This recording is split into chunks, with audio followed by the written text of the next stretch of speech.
Talking Shirts is presented in partnership with White Oak Cottage. For more information, visit whiteoakcottage.co.uk. Hello, welcome. This is episode number 158 of Talking Shirts. I'm Mike from Hull KR Shirts, and today we're going to take a look at this 2026 Hull KR home shirt, this one being the Las Vegas variant. So this shirt here was the spare shirt that Oliver Gildart was issued with for the Rugby League in Las Vegas challenge as Hull KR took on the Leeds Rhinos. Ollie didn't require a change of shirt in this game, so he did just use the shirt that he wore. But this shirt will have travelled across to America. It will have been in the changing rooms at the Allegiant Stadium too. However, it just wasn't needed. These shirts was auctioned off by Hull KR on their auction platform of their website, along with all of the other shirts that was issued for that game. To get a shirt this early into a season is quite rare. Obviously, this is from a known game. It's from a one-off game. We've got some game details on there, so it can't be reused. But Hull KR do recycle their shirts throughout the year.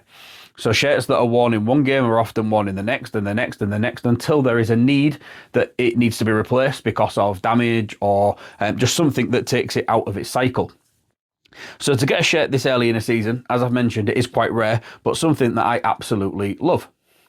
So the 2026 home shirt, we'll talk a little bit about the design of that first. It is an all-white shirt with a red band. We've seen us return to that sort of traditional look after a slightly different look, the shoulder here, a slightly different look in 2025 with the sash. So we have returned to what is one of our traditional looks. Now in 2024, when we did this exceptionally well, we went to red sleeves. We have reverted back here to white sleeves, and I think it's still a very good shirt. Everything that you can see on this shirt has been dye sublimated in from the front perspective. So we've got IRS, that features in that collarbone slot. Normally the collar slot, which is dropped down, featuring in solid red, which looks absolutely brilliant on a white shirt. We've got Oxen, which is your maker marker. We have got the game details, which we'll speak about in a moment. The Hull KR club crest. We have got this band, which for me is the perfect size. It's not too broad, it's not too skinny. Within there, we have got Hunnebeck. Their branding features almost brilliantly in there. It's a little bit big in terms of how it looks. I feel like it doesn't need to be over 3 lines, and I would like to see that sort of a little bit more defined as we enter the second year of our partnership with them. But we'll hopefully learn about that in 2027. At the bottom here, we've got Robins in Las Vegas. That is a jock tag which has been dye sublimated in. I will pop some pictures up of it for you here. On the home shirt, this actually does feature as a red Robin 100. On here, we have got an actual Vegas jock tag. So that is just one of the sort of differences between the Vegas variant and the standard home shirt variant of this shirt. You'll notice that here we've got the Rugby League Las Vegas, powered by JD. That was the branding for the Rugby League weekend that was in Las Vegas in February of 2026. Underneath that, we've got some game details, which are really, really small, so I will pop a picture up for you to be able to see. So on this one, it says Hull KR v Leeds Rhinos, Allegiant Stadium, Las Vegas, 28th of the 2nd, 26. Now that, to me, could do with being a little bit bigger. I think I said the same about the World Cup Challenge shirt as well. I think the game details on that could have been a little bit bigger too. But yeah, definitely something where it could have been made just a little bit bigger, make it that a little bit easier to see. One thing that Hull KR have done in 2026 is they've actually cleaned up the front of the shirts. They've actually taken one of the sponsors away.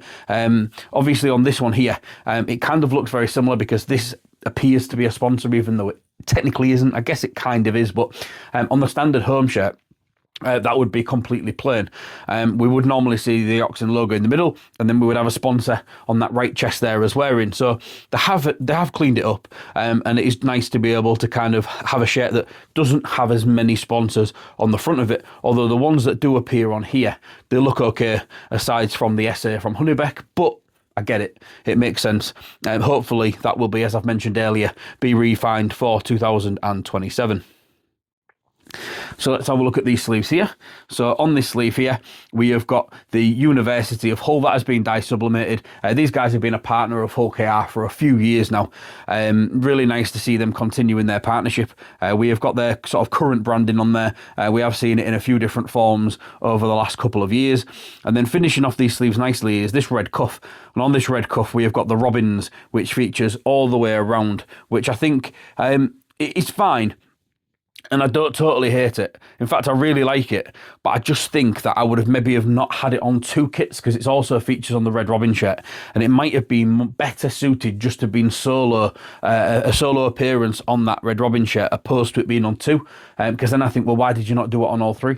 But again, no major complaints. I just think a little bit around the consistency there. I'd either do it on them all or not.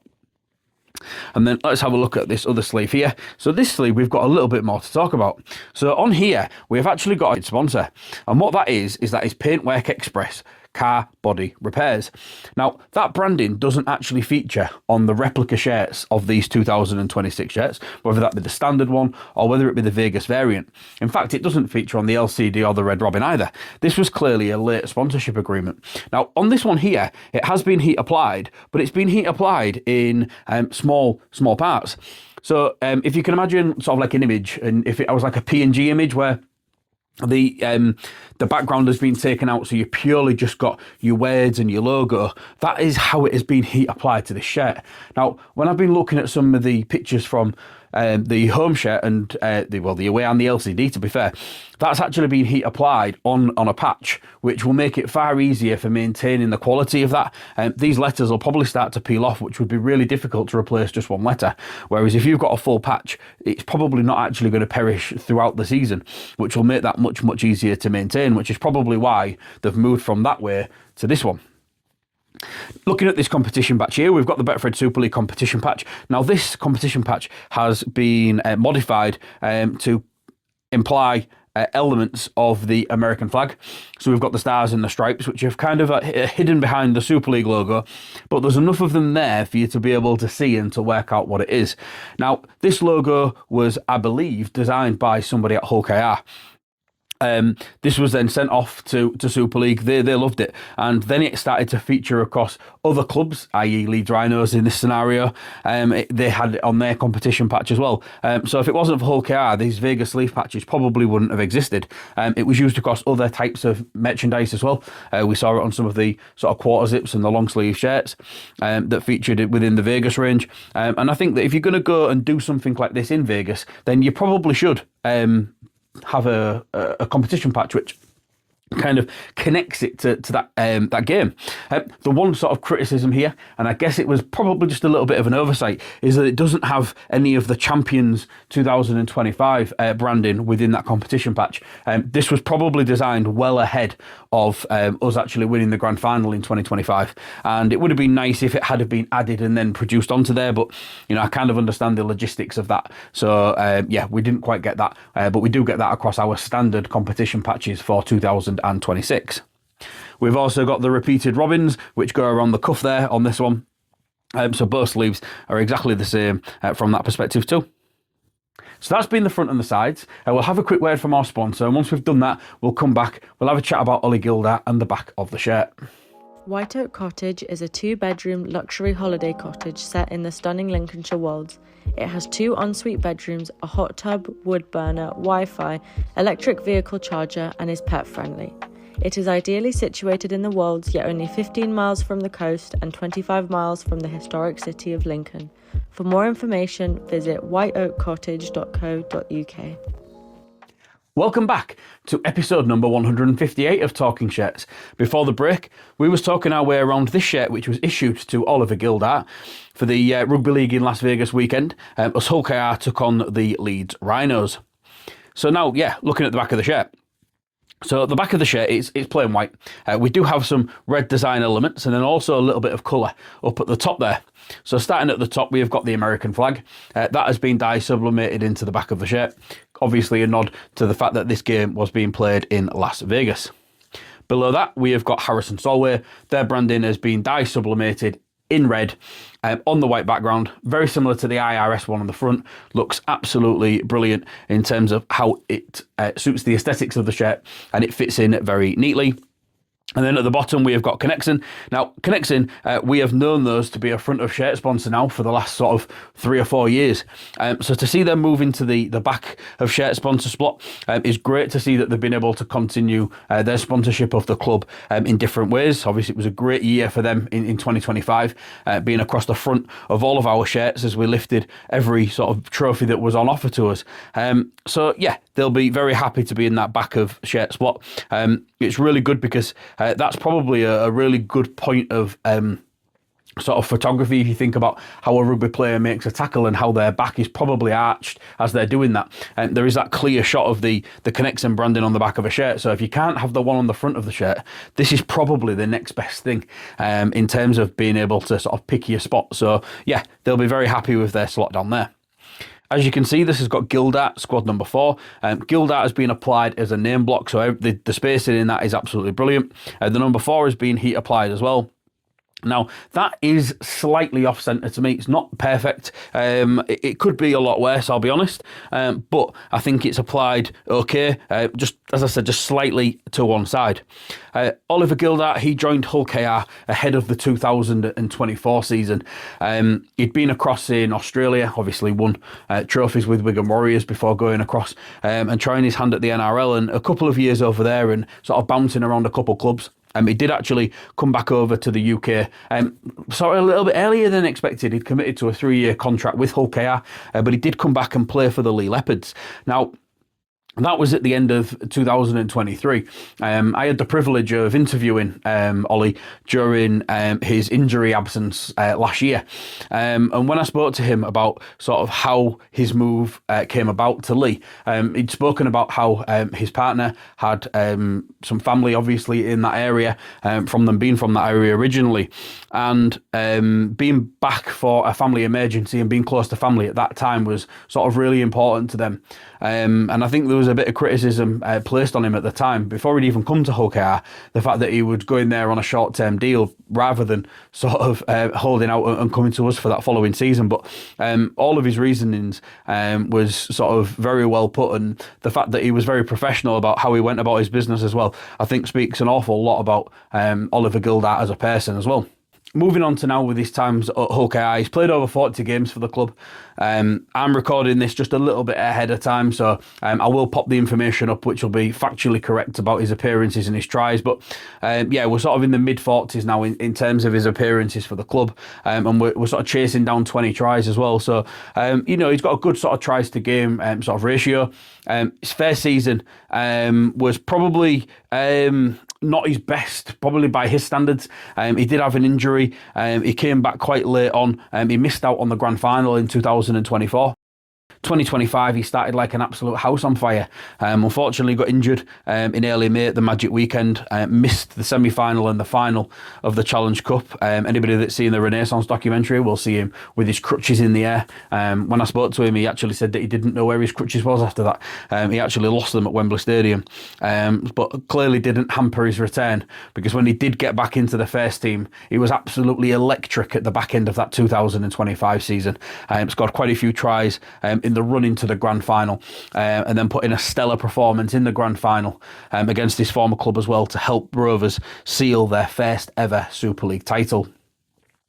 Into 2026, and Gilly started really strong as well. He did pick up a slight ankle injury, missed a game or two, but he's been, you know, pretty consistent across the sort of 12-13 games that he's played so far this season. But yeah, I think he's a player who has really brought the best out of Joe Burgess as well. Obviously, these two are they're excellent mates, aren't they? They're best buds, and you can see that on the field and off it as well. The way that they play together, they certainly bring out the best in each other.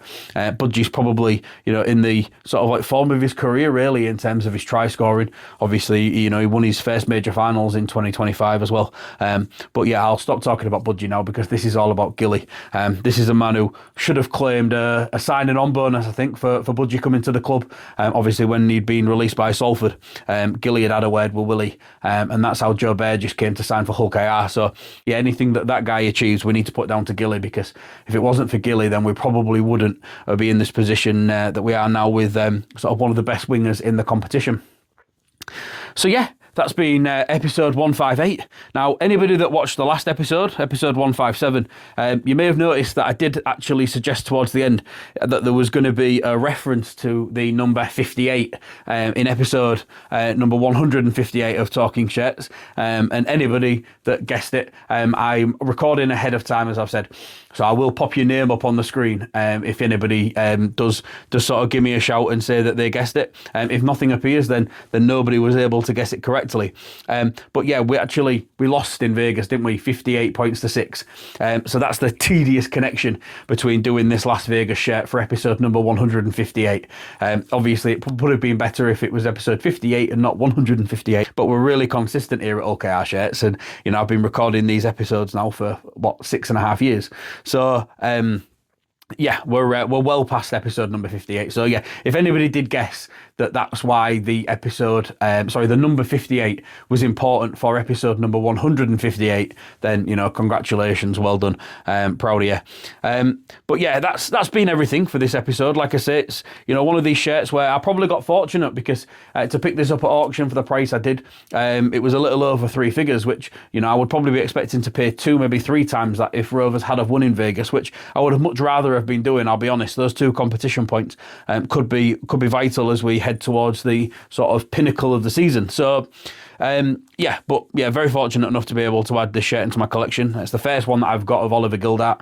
I'll hopefully be able to add a match-worn variation of a Oliver Gildart shirt to my collection at some point in the future. But as I've mentioned in the past, as long as I'm aware of what a shirt is, whether it's issued or whether it's worn, I'm very much content with that, as long as I know. I'm not too bothered, but I will always look to try and improve my collection as and where possible. Yeah, thank you. Episode 158 in the can. Hope you've enjoyed watching it. Check back in a fortnight where I'll be back with a brand new episode of Talking Shirts. Thank you very much for watching. Bye for now.